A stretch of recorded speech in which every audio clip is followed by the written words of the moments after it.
I spent 30 years in the tech trenches watching an entire generation be told that learning to code was the only path to safety.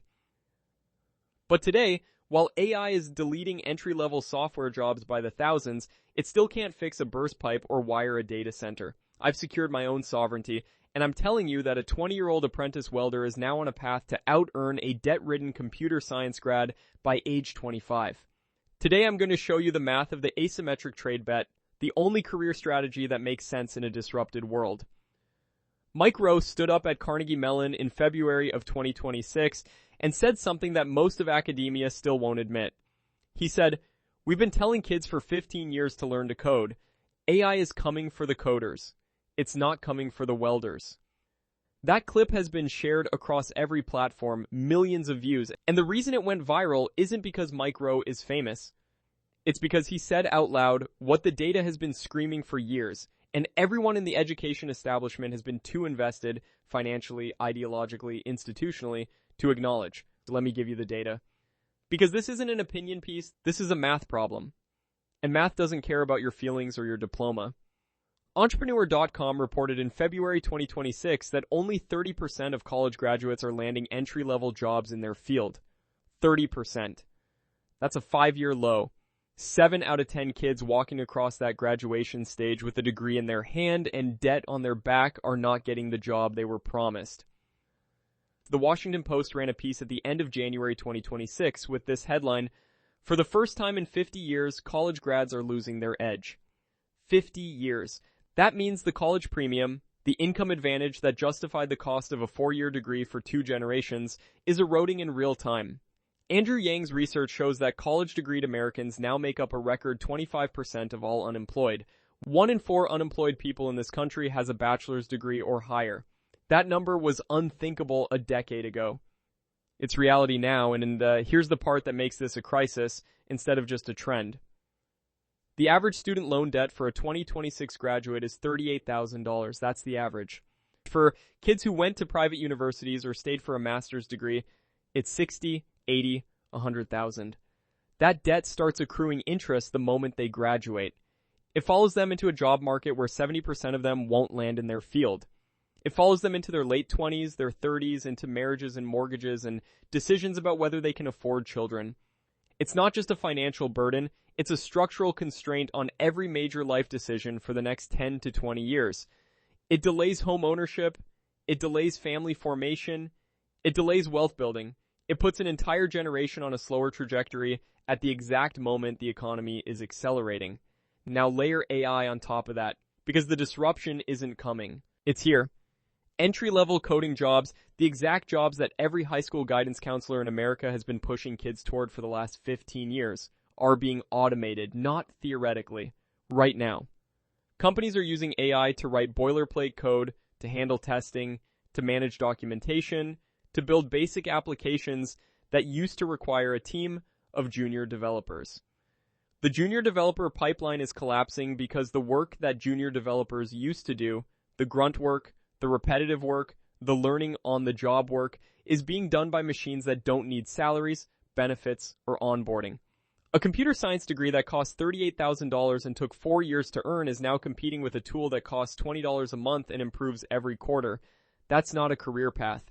That's a closing window. And the kids walking into it don't even see the glass. I want to be precise about this because I'm not anti-education, I'm anti-bad math. If you're going into medicine, law, engineering with a specific structural application, certain sciences, there are fields where a 4-year degree is still the only credentialing path, and the return on investment still justifies the cost. I'm not talking about those. I'm talking about the vast middle of the degree market, the business degrees, the communications degrees, the general computer science degrees, the psychology degrees, the marketing degrees, where the credential has been decoupling from the income for a decade, and AI is now accelerating that decoupling into freefall. The degree still costs the same, the debt still accrues the same, but the job it was supposed to buy is vanishing. That's the reality check. Now, let me show you the math. In my book, Rig the Game, I lay out a framework called Asymmetric Risk Math. The core principle is simple. Every bet you make in life has an upside and a downside.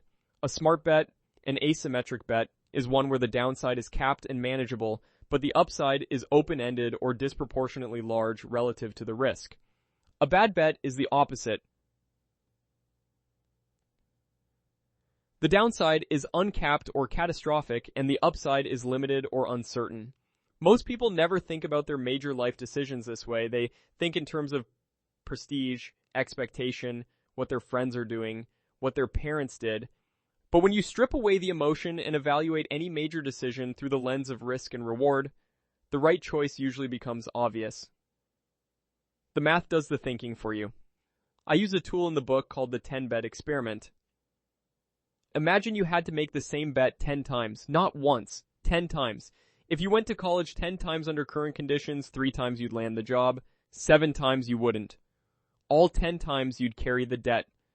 Now imagine you entered a trade apprenticeship 10 times. 9 or 10 times you'd be employed within 12 months, 0 times you'd carry significant debt.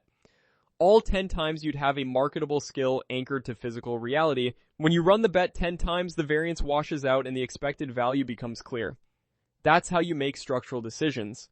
Not based on one hopeful outcome, but based on what happens across the full range of possibilities. Let's run the college bet through the framework. Cost of entry, $38,000 minimum in debt, 4 years of time, which is also 4 years of lost income, 4 years of experience you didn't build, 4 years of compounding that didn't happen in a savings or retirement account. The real cost of a 4-year degree isn't $38,000. When you factor in the opportunity cost of the income you could have been earning, it's north of $200,000 for most people. That's the true price tag, not the tuition number on the brochure. The total economic cost of the decision, probability of the intended outcome, 30%. Only 30% of graduates land entry-level jobs in their field. That means you're paying $200,000 in real cost for a 30% chance of the outcome you were sold. In any other domain, investing, business, gambling, a 30% win rate on a $200,000 bet would be considered reckless. Downside if it doesn't work, uncapped, the debt doesn't go away, student loans can't be discharged in bankruptcy. They accrue interest whether you're employed or not. You're 22 or 23 years old with no trade skills, no practical experience, and a credential that 70% of the time doesn't convert to the career it promised. You're starting from behind zero. Not zero, behind zero. The debt puts you in a hole before you even begin. And climbing out of that hole while the job market shrinks around you is not a temporary setback. It's a structural disadvantage that compounds over years. Upside if it does work, moderate and declining. Even if you're in the 30% who land the job, the salary premium for a bachelor's degree has been shrinking for a decade, and now AI is compressing it further by automating the entry-level functions that used to be the on-ramp into higher-paying roles. You got the job, but the ladder above you is being dismantled while you're standing on the first rung. AI vulnerability, high and accelerating. The entry-level positions that college prepares you for, data entry, basic analysis, junior development, content creation, administrative coordination, are precisely the positions that AI handles most effectively. The more capable AI becomes, the fewer of these positions exist. Your degree is a depreciating asset in real time. That's the college bet. High cost of entry, low probability of intended outcome, uncapped downside, moderate and declining upside, high AI vulnerability. By any rational measure, this is a bad bet for the majority of young people taking it. Now let's run the trade bet through the same framework. Cost of entry, low to zero. Most trade apprenticeship programs pay you while you train. You're not taking on debt. You're earning income from month one. Some programs charge a modest tuition, a few $1,000s, but many are fully employer-sponsored. The IBEW Electrical Apprenticeship, the UA Plumbing and Pipe Fitting programs, most union-affiliated training, these programs pay apprentice wages that increase every 6 months as your skills develop. By year 2, most apprentices are earning $35,000 to $50,000 while they learn. Compare that to the college student in year 2 who's accumulated $20,000 in debt and hasn't earned a dime. Timeline, 6 to 24 months to be employable and earning a full working wage, not 4 years. A full journeyman's license takes 3 to 5 years depending on the trade and the state, but you're earning the entire time. Your skills compound, your income climbs. Every month in a trade program, your net worth is going up. Every month in a college program, your net worth is going down. By the time the college grad walks across the stage at 22, the tradesman who started at 18 has 4 years of income, 4 years of experience, 0 debt, and a license. The college grad has a piece of paper and a payment book. Probability of employment, effectively 100% in the current market. The trades are experiencing a labor shortage that has been building for 20 years. The average age of a licensed electrician in the United States is 55. The average age of a plumber is 57.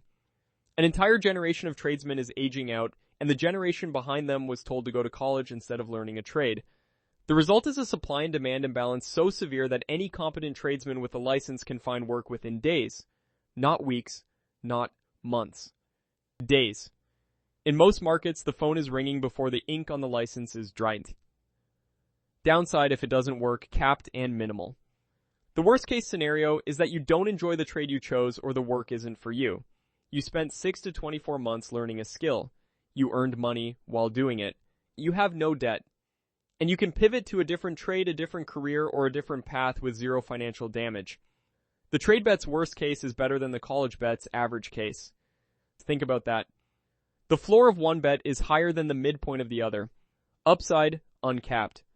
This is where the math gets compelling, because a licensed tradesman has multiple upside vectors that compound over time. Vector 1, employment income. A journeyman electrician, plumber, or HVAC technician in 2026 earns between $60,000 and $90,000 a year in most markets. In high-demand specialties, data center electrical, industrial HVAC, process piping, that climbs to $120,000 or higher. That's before overtime, which in construction and maintenance is abundant and typically paid at time and a half or double time. A tradesman who works smart can clear 6 figures within 5 years of starting his apprenticeship. Vector 2, business ownership. A tradesman can start his own company with minimal capital because his primary asset is his license and his skill. A licensed electrician with a van, basic tools, insurance, and a phone can start a business. The barrier to entry for trade business ownership is a fraction of virtually any other business category. Try starting a tech company with no product, no code, and $38,000 in student loans. The tradesman's path to ownership is built into the trade itself. Vector 3, scaling. Once you establish a trade business, you can hire other licensed tradesmen and scale beyond your own labor. You're no longer selling your time, you're selling the output of a team. A plumbing contractor with 10 employees can gross over $1 million a year. An electrical contractor with 20 employees serving the commercial or industrial sector, data centers, hospitals, manufacturing plants, can gross $3 to $5 million. And these aren't theoretical numbers. These are operating businesses run by men who started as apprentices and never set foot in a college classroom. Vector 4, recession and AI resistance. A tradesman's skills are anchored to physical reality. You cannot automate a pipe repair. You cannot download an electrician. You cannot outsource a furnace installation to a server farm in India. The work requires a licensed human being to show up at a physical location and perform a physical task with his hands. That is the definition of disruption proof.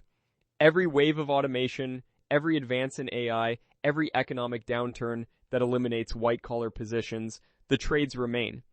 Not because they're simple, because they're irreplaceable.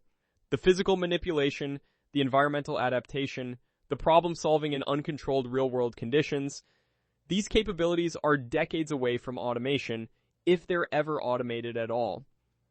No credible robotics roadmap puts trade-level physical work at risk in the next 20 to 30 years. So let's put the two bets side by side. I want you to see this as clearly as I do. The college bet, $200,000 in real cost, 30% employment probability, uncapped at downside, moderate and declining upside, high AI vulnerability, run it 10 times and you lose 7. The trade bet, 0 to minimal cost, near 100% employment probability, capped and minimal downside, uncapped upside through ownership and scaling, near 0 AI vulnerability, run it 10 times and you win 9 or 10. If you brought these two bets to any professional risk analyst, any venture capitalist, any poker player who understands expected value, they would take the trade bet every single time. It's not close. The math is not ambiguous. One bet has a favorable risk-reward structure, the other doesn't. And the gap between them is widening every quarter as AI advances and student debt compounds. Now let me speak directly to the fathers, because I know a lot of you are watching this and wrestling with what to tell your sons. You grew up in an era when a college degree was the ticket. Your parents told you to go to college, and they were right for that era. The data supported it. No, the college premium was real. The economy rewarded credentials. But the economy you grew up in is not the economy your son is entering. The landscape has shifted beneath your feet. The data has shifted. And the hardest thing a father has to do is give his son advice that contradicts the advice he received. Not because his parents were wrong, but because the world changed. I'm not telling you to forbid your son from going to college. I'm telling you to run the math with him. Sit down at the kitchen table.